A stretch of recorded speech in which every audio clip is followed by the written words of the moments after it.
Donc, je vous souhaite la bienvenue, tout le monde, à cette édition du 8 juin de la FCPQ en direct, théoriquement notre avant-dernière présentation pour cette année. Donc, on est content de vous voir encore quand même assez nombreux ce soir. Moi, je vais encore une fois tout de suite céder la parole à Corinne. Alors, bonsoir tout le monde. Le 8 juin, on peut dire que la semaine prochaine, l'école va être finie.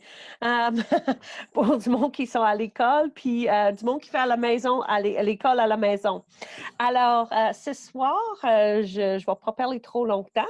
Je reviens sur les actualités, un sujet qui a fait couler beaucoup d'encre la semaine passée. C'est vraiment les camps pédagogiques. On a entendu que c'était un édit qui a sorti de n'importe où, mais on va juste mettre en contexte que c'était un édit vraiment non partisan qui est parti par Maroweski de la Parti libéral, aussi avec les autres députés qui sont suggérés à la ministre de mettre en place ces camps pédagogiques-là. Puis même, on met ces tweets ici pour dire que, comme vous pouvez dire, le 1er juin, une belle victoire pour les familles heureuses que le ministre de l'Éducation donne suite à notre demande de créer des camps de perfection pour les élèves en difficulté. L'édit initial, puis c'était même une question qui était dans notre consultation au comité de parents, c'était pour les camps pédagogiques, le rattrapage avant la rentrée scolaire. Les autres partenaires, des directions, des DG, entre autres, sont suggérés de laisser les écoles avoir la flexibilité que si c'était possible avec la santé publique, de commencer à faire le rattrapage ou des camps pédagogiques, entre guillemets, même en juin, si c'était possible. Alors, ça a venu de là. Puis aussi, dans le sondage qu'on avait fait avec les comités de parents, c'est important de souligner que 66,7% des parents, des comités de parents étaient favorables à que soient organisés des services pédagogiques de rattrapage scolaire ou de préparation au retour en classe pendant les semaines précédentes la rentrée scolaire. On aimerait ça que tout va exactement comme nous, on veut, mais ce n'est pas toujours ça qui arrive. Présentement, comment ça finit la semaine passée, c'est chaque école peut mettre en place un processus, des méthodes de rattrapage, soit en juin, en juillet, en août ou même des programmes en septembre pour le rattrapage. Alors, voilà, ça c'est pour les camps pédagogiques comme tels, puis vraiment le rattrapage pour les enfants qui ne sont pas à l'école. Aussi, il y a une autre chose on n'a pas un diapo pour ce soir, mais on sait qu'on va avoir des nouvelles prochainement sur des bulletins. Alors, on attend parce qu'il doit y avoir un feuille explicatif pour les parents qui sort bientôt. Puis à ce moment-là, on va vous partager des nouvelles pour bien expliquer ça. Ensuite, l'autre nouvelle qui a sorti la semaine passée, c'était vraiment que les finissants ils peuvent retourner à l'école pour une dernière journée. Puis, c'est une grande nouvelle qu'on a reçue aujourd'hui, puis ça va être annoncé, puis plus de détails qui vont suivre dans les prochaines journées ou les prochaines heures. C'est vraiment le 19 juin, vendredi prochain, ça va être la Journée nationale des finissants. Je ne sais pas si c'est exactement ça qu'il va l'appeler au bout de ligne. C'est sûr qu'il va y avoir la grosse balle mammouth la soirée, la 19, mais dans la journée, ça va être la journée pour les finissants. Il va y avoir plusieurs activités, plusieurs actions. Alors, les parents seront invités à participer pour souligner les accomplissements de leurs jeunes qui finissent cet important chapitre de leur vie. Alors, surveillez vos réseaux sociaux parce qu'il va y avoir toutes sortes de trucs qu'on va être capable de participer dedans. Alors, sur ça, comme je dis, surveillez les médias sociaux. Il va y avoir des autres nouvelles sur la Journée nationale des finissantes qui s'en vient. Puis maintenant, je vais passer la parole à Jean-François qui va vous parler du projet de loi 40. Alors, bonne soirée, puis à bientôt. Oui, merci Corinne. Nous, on a décidé de dédier la majorité des 2 prochaines FCPQ en direct, soit aujourd'hui puis lundi prochain, au projet de loi 40. Puis pas nécessairement pour parler d'actualité sur le projet de loi 40 ou des nouvelles mesures qui sont mises en place, mais surtout pour parler avec vous un peu sans faire une formation, mais vous présenter des éléments qui seraient intéressants pour vous pour partir d'ici la fin de l'année scolaire, puis d'ici ce que nous, on prépare de notre côté, notre plan d'accompagnement pour les désignations à la rentrée scolaire, puis au mois d'octobre. Donc aujourd'hui, on va revenir sur le point qui était le plus populaire. Au dernier CG, on avait fait un petit sondage rapide pour voir c'était quoi la priorité des parents pour l'accompagnement qu'on pourrait donner. d'ici aux désignations. Puis le point qui était ressorti, c'était tout ce qui était en rapport avec les fonctions et pouvoirs des conseils d'administration dans les nouveaux centres de services scolaires. Donc, ce qu'on va faire aujourd'hui, c'est juste vous présenter les fondements légaux de ces pouvoirs-là pour que vous puissiez déjà commencer vos réflexions pour les désignations de l'automne, puis aussi vous orienter vers des documents qui existent déjà, qui vont pouvoir vous aider aussi à comparer, puis à voir les nouveautés qui vont être en place déjà dès l'automne avec le projet de loi 40. Donc, le premier fondement vraiment de ces pouvoirs-là, c'est l'article 207.1 que vous avez à l'écran actuellement. C'est ce qu'on appelle la mission du centre de service scolaire. Puis la mission-là contient le principe de subsidiarité qui est un élément essentiel du projet de loi 40. Ça fait partie de l'esprit de la loi. Donc, c'est vraiment important de le comprendre. Puis, vous avez la mission du centre de service scolaire qui est un peu les éléments qui vont devoir vous gouverner dans toutes les décisions qui vont être à prendre dans votre rôle d'administrateur au conseil d'administration. La mission au premier paragraphe, je ne la lirai pas avec vous, mais c'est vraiment tout ce qui est général, les orientations qu'un membre du CA devrait avoir. Puis le principe de subsidiarité, il doit gouverner ça aussi. Comment on le définit, c'est au troisième alinéa, vous avez en bas du paragraphe, là, qu'on entend les pouvoirs et responsabilités qui doivent être délégués au niveau approprié d'autorité en recherchant une répartition adéquate des lieux de décision et en ayant le souci de rapprocher le plus possible des élèves. Donc, c'est vraiment cet élément-là qui est important. Puis qu'on comprend l'esprit du projet de loi 40 avec ça, de ramener les décisions vraiment le plus près de l'élève possible. Donc, ça, c'est l'article 207.1 où vous devez, si vous décidez de vous présenter comme membre des CA, des centres de services scolaires, c'est vraiment les principes généraux qui doivent vous gouverner.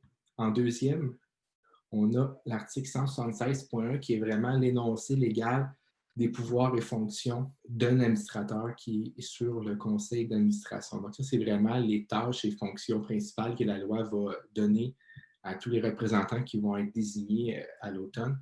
Donc, vous les avez ici. Il faut respecter naturellement le rôle et responsabilités de chacun, donc direction générale, puis aussi les autres membres du CA, les autres employés. C'est important de connaître les fonctions de tous et chacun.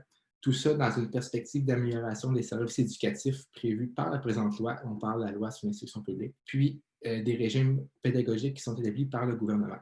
On a après ça une énumération des principaux pouvoirs et fonctions des membres du conseil d'administration, donc s'assurer qu'un soutien adéquat soit apporté aux écoles et aux centres, de veiller à la pertinence et à la qualité des services éducatifs offerts par le centre de services scolaires, de s'assurer de la gestion efficace et efficiente des ressources humaines, matérielles et financières dont dispose le centre de services scolaires, d'exécuter tout mandat que leur confie le conseil d'administration du centre de services scolaires sur la proposition du président visant à informer les membres de ce conseil sur toute question particulière. Puis, on parle déjà aussi de la formation obligatoire qui va être élaborée au courant d'automne. Mais c'est vraiment ce que je viens de vous présenter, les rôles principaux. Je dis que d'autres, ça c'est la base, c'est ce qui est prévu dans la loi, mais c'est sûr qu'il va découler de ces rôles-là plusieurs sous-rôles, plusieurs aussi fonctions dans le day-to-day.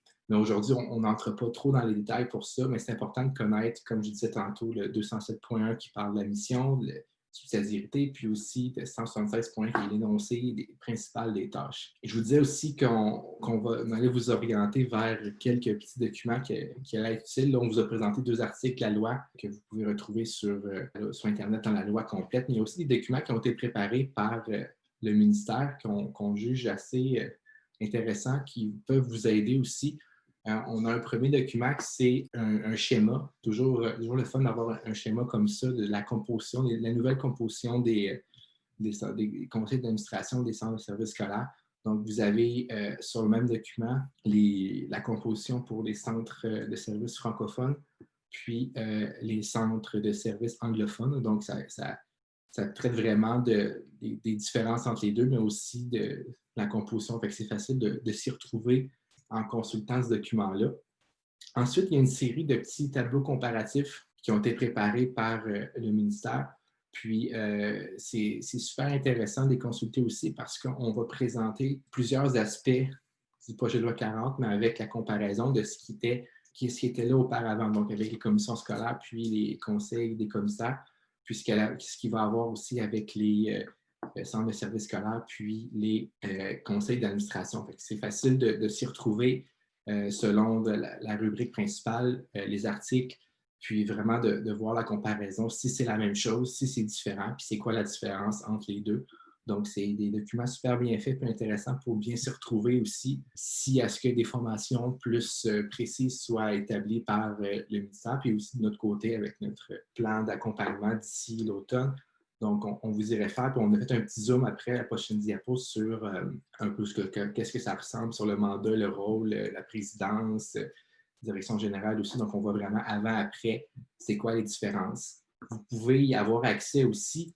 C'est des documents qui ont été faits en soutien à la formation, qui sera dispensé demain là, par webinaire par le ministère. Je pense que c'est déjà quelqu'un qui en a parlé dans le chat tantôt, mais oui, demain, c'est le webinaire sur le projet de loi 40 qui est adressé aux parents dans les conseils d'établissement et les comités de parents. Ça se tient demain à 19h. Vous allez avoir le lien pour vous inscrire si ce n'est pas déjà fait. C'est ouvert à tout le monde.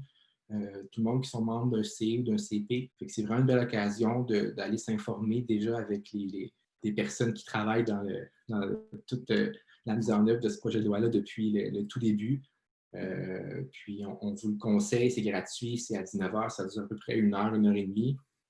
Puis comme je vous disais, les documents qu'on vient de vous présenter, ils vont tous être disponibles en lien avec cette formation-là. Je pense que quand vous vous inscrivez, vous recevez un courriel de confirmation avec un lien pour accéder aux documents, puis aussi une capsule vidéo qui a été préparée par le ministère qui passe au travers de pas mal tout le projet de loi rapidement, mais qu'il explique très bien c'est quoi qui change. Puis, c'est super intéressant. Donc, ça va prendre une demi-heure aussi de capsule vidéo en plus de la formation qui va être donnée demain. Donc, allez vous inscrire. Voilà pour la présentation théorique d'aujourd'hui. La semaine prochaine, on va revenir un peu, on va discuter de la désignation. On avait déjà fait une procédure de désignation, mais on va discuter aussi de comment se questionner puis discuter en CP sur le genre de candidature qu'un CP devrait s'attendre à avoir, puis aussi pour l'aider à prendre des bonnes décisions. Donc, ça, ce sera pour la semaine prochaine. Puis avant de vous laisser, on a pris l'habitude de vous faire des petits sondages clairs sur votre écran pendant les CPQ en direct. Donc, aujourd'hui, juste pour le fun, on aimerait obtenir des petites réponses à des questions tout simples. Premièrement, on se demandait, pour le premier sondage, sur l'avis de désignation des membres parents, on se demandait s'il y avait déjà des comités de parents qui avaient reçu leur avis de désignation de la part de leur direction générale. Initialement, c'était pour le 1er mai. Bon, ça a été repoussé par la suite, mais on se demande s'il y a des comités de parents qui l'auraient déjà reçu. Donc, le sondage vient d'apparaître à votre écran. Donc, c'est super simple. Oui, non, ou ne sait pas. On était curieux de voir c'est quoi la proportion de comités de parents qui avaient quand même reçu un avis de désignation. Bon, je pense que tout le monde a voté. Corinne, Jean-François, alors je vais mettre fin au vote et vous partager les résultats. Voilà. Quand même, c'est quand même 16% de gens qui ont reçu l'avis de désignation, puis 12% ne sait pas, 71% non. Donc, c'est à peu près le genre de chiffre auquel je m'attendais parce que le report avait été fait quand même après la date du 1er mai. Donc, parfait. Deuxième sondage maintenant, qui va avoir 2 questions.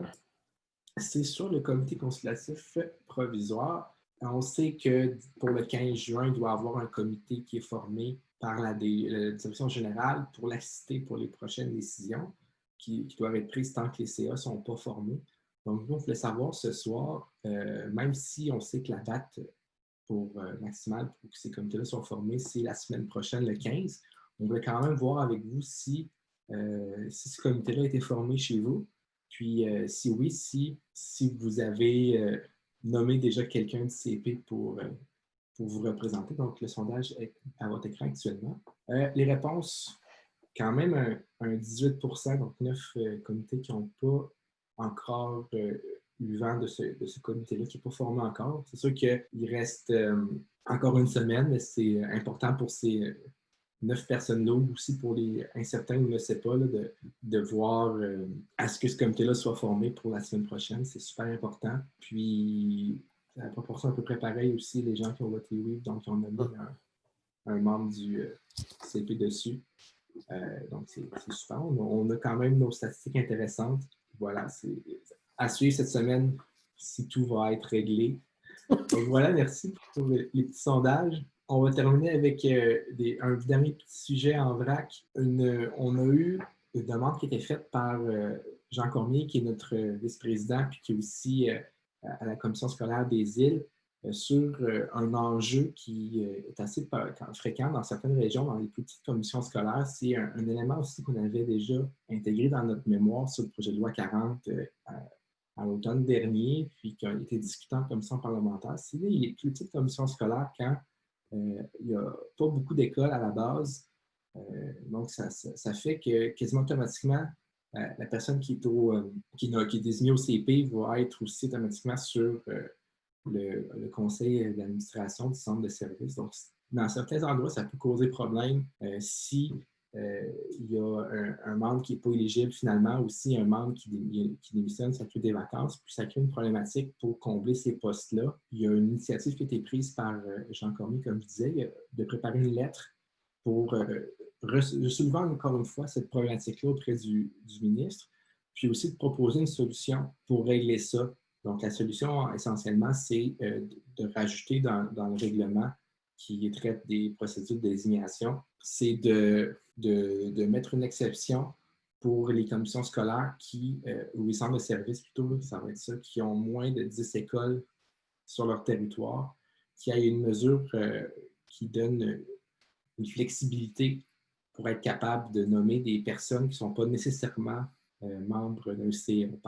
On pense par exemple aux membres du comité consultatif HDA qui n'est pas toujours, sur un conseil d'établissement. Donc là, on pourrait avoir une flexibilité pour entrer ces personnes-là au sein du conseil d'administration pour qu'il n'y ait pas de poste vacant, puisque ça maximise le nombre de personnes qui peuvent se présenter. Donc, c'est super intéressant comme initiative. Nous, on a diffusé aujourd'hui la lettre auprès des délégués puis auprès du ministre. Puis, si vous avez un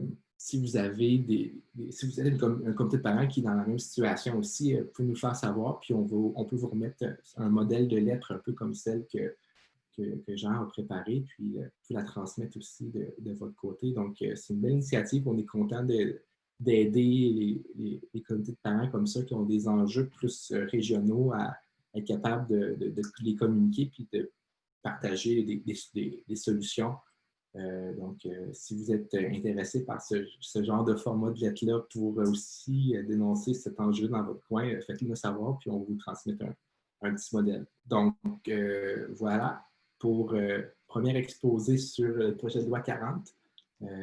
Puis maintenant, je vais passer la parole à Kevin, le président, pour qu'il vous partage quelques bonnes nouvelles puis quelques surprises, si je peux dire. Donc, voilà, Kevin, je te passe le flambeau. Salut, merci beaucoup Jean-François. Pour faire le lien avec la lettre du comité de parents des îles, c'est une initiative qui vient vraiment de leur part, mais si vous avez des questions, si vous avez besoin d'outils ou de support dans votre comité de parents pour dénoncer quelque chose ou adresser une situation ou vous avez des suggestions, n'hésitez pas à communiquer chez nous à la Fédération. Donc, oui, on est là. On a notre mission à la Fédération, elle a plusieurs volets. Donc, un de ces volets-là, c'est de supporter et soutenir les comités de parents. Donc, si vous voulez avoir des outils, comment communiquer, comment faire organiser, faire un communiqué de presse. Donc, n'hésitez pas, on est là pour ça, pour vous soutenir, puis pour vous apporter du soutien, en fait, puis des conseils pour vos interventions, même si c'est une intervention ciblée, une intervention locale. Je vais aussi revenir aux questions, puis au chat, aux commentaires qui étaient là dans le chat. Là, puis, contrairement à Jean-François, moi, je suis assez surpris que 16 % quand même des parents, en tout cas les parents qui sont là ce soir, là, qui ont déjà reçu leur avis de désignation. Puis j'ai vu qu'il y avait déjà certains comités de parents qui avaient déjà désigné leurs représentants au futur CA. Donc, ça c'est pas de quoi qui était venu à mes oreilles. Donc, merci de nous informer de ça. Donc, ça nous met à l'heure juste. Pour pour le petit mot de la fin, en fait, moi, je me suis gardé les bonnes nouvelles autres à vous transmettre. Donc, la première, en lien avec nos amis de chez Alloprof. Donc, peut-être que vous l'avez déjà entendu parler aujourd'hui, mais Alloprof a lancé sur leur site web, en fait, une section qui est réservée, on peut dire, comme une révision estivale.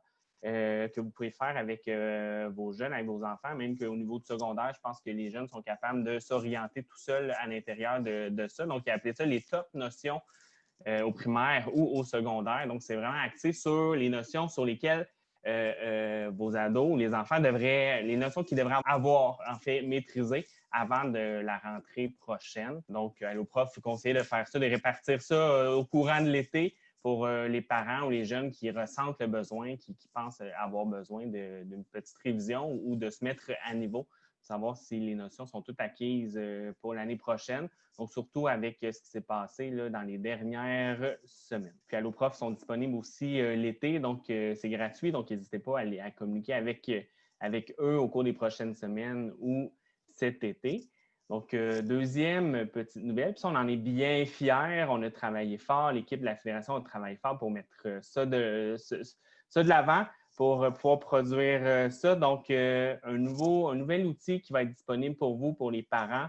Donc, pour tous les parents du Québec. Donc, un outil, en fait, ça va être un guide pour accompagner les parents en lien dont les enfants sont victimes de situations de violence ou d'intimidation en milieu scolaire. Donc, on s'est associé avec des partenaires, avec une équipe pour produire ce guide-là. Donc, notre lancement, il n'est pas encore disponible. Donc, on se le garde pour nous jusqu'au lancement qui est prévu, qui n'est pas prévu, mais qui va être le 18 juin prochain. Donc, c'est vraiment une bonne nouvelle. On est fiers de ce guide-là. Donc, je veux vous inviter à aller en prendre connaissance, à le partager aussi dans vos milieux, mais bien sûr pas avant le 18 juin. Donc, c'est souvent une ressource, quelque chose que tous les parents, que je pense qu'une grande partie des parents peuvent être confrontés un jour ou l'autre dans le parcours scolaire de leur enfant. Donc, ce guide-là, on pense bien qu'il va être bien utile pour les parents. Donc, n'hésitez pas à le partager aux parents membres dans votre comité de parents dans votre région. Dernière petite nouvelle. Donc, bien sûr, il y en a qui sont déjà au courant. On l'a annoncé à notre dernier conseil général, mais on organise à la Fédération donc une rencontre nationale qui va avoir lieu le 26 septembre. Donc, c'est une rencontre qui est ouverte à tous. Donc, à tous les parents, toutes les personnes qui voudraient s'y inscrire. Donc, elle va avoir lieu dans la région de Québec. Bien entendu, présentement, les inscriptions sont limitées. Donc, pour tenir compte des mesures de distanciation physique, mais on va suivre tout ça. On va suivre l'évolution de tout ça pour pouvoir permettre plus ou moins, si on peut admettre plus d'inscriptions. Mais dans tous les cas, elle va être disponible pour les parents, pour les personnes qui veulent s'inscrire de manière physique, mais aussi elle va être disponible par web diffusion. Donc, les inscriptions sont déjà ouvertes. Donc, vous pouvez déjà vous préinscrire. Donc, il y a 2 tarifs, un pour les personnes qui vont être physiquement présentes, puis un pour une web diffusion. Puis, il y aura bien sûr moyen pour ceux qui s'inscrivent en web diffusion c'est une inscription par connexion. Donc, vous pouvez bien sûr vous réunir à plusieurs dans la même salle pour pouvoir participer à notre journée nationale de réflexion, notre rencontre nationale des parents. Donc, les sujets de ces rencontres-là, donc vous les voyez à l'écran. Donc, il va y avoir 2 sujets qui vont être tenus en parallèle, donc dans 2 salles séparées, donc physiquement séparées. Donc, le premier sujet, ça va être la gouvernance scolaire renouvelée, donc avec tout ce qui a apporté le projet de loi 40. Donc, ça va être des échanges d'informations, des réflexions là-dessus. Puis, le deuxième sujet qui va être fait en partenariat avec nos amis de la coalition des parents des enfants à besoins particuliers du Québec. Donc, il va porter sur la situation des élèves avec des besoins particuliers. Donc, bien sûr, on n'a pas tous les détails encore à vous transmettre aujourd'hui, mais il va y avoir des activités spécifiques à ces 2 thèmes-là, mais aussi des activités communes, là. Donc, tout au long de la journée. Donc, je vous invite déjà à vous préinscrire. Donc, les formulaires sont déjà disponibles sur notre site Web. Donc, c'était les petites nouvelles que je voulais vous partager avant la fin de notre avant-dernière FCPQ en direct. Sinon, je vous souhaite de bien profiter des dernières journées d'école qui s'en viennent pour ceux qui vont s'ennuyer de l'école cet été. Mais sinon, lâchez pas pour tous les autres. Donc, il reste seulement quelques semaines, quelques jours d'école, donc avant les grandes vacances d'été. Donc, sur ça, je vous dis à la prochaine. Donc, portez-vous bien d'ici là. Donc, merci encore d'avoir été présent ce soir avec nous. Bonne soirée.